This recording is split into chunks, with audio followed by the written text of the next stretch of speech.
tutaangalia ule mstari wa 45. Biblia inasema ndipo Daudi akamwambia yule Mfilisti, wewe unanijia mimi na upanga na fumo na mkuu kibali, mimi ninakujia wewe kwa jina la Bwana wa majeshi, Mungu wa majeshi ya Israeli uliowatukana. Bwana Yesu asifiwe sana. Mstari mzuri sana. Huu ndio ulikuwa ujasiri wa Daudi, kwamba yeye alikuwa anamjia Mfilisti kwa jina la Bwana wa majeshi.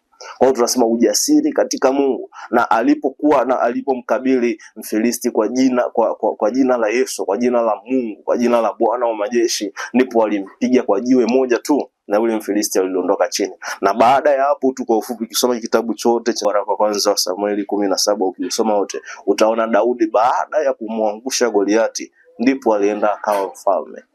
Akapata kibali cha kuwa mfalme, akapata favor ya kuwa mfalme. Bwana Yesu asifiwe sana. Kwa kumbe ujasiri unatupa kibali, ujasiri unatupa kibali. Kwa hiyo siku ya leo nataka nikuambia kwamba jifunze kuwa mjasiri katika Mungu. Tuna Mungu aliye mkuu sana, tuna Mungu aliye shujaa sana, tuna Mungu aliye shujaa sana. Usijalishwe na mazingira ama usijalishwe na hali, usijalishwe na hali kwamba ni hali gani unaenda kupitia. Usijalishwe kabisa. Wewe muamini Mungu na uwe jasiri.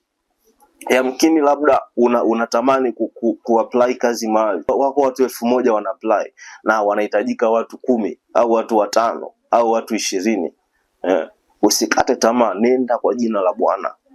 Nenda kwa ujasiri, kwamba kwa sababu jina la Yesu ndio linatupa ujasiri. Nenda kwa ujasiri kwa jina la Bwana wa majeshi, na ukifika ukafanya interview kwa ujasiri na kwa jina la Mungu, hakika lazima upate.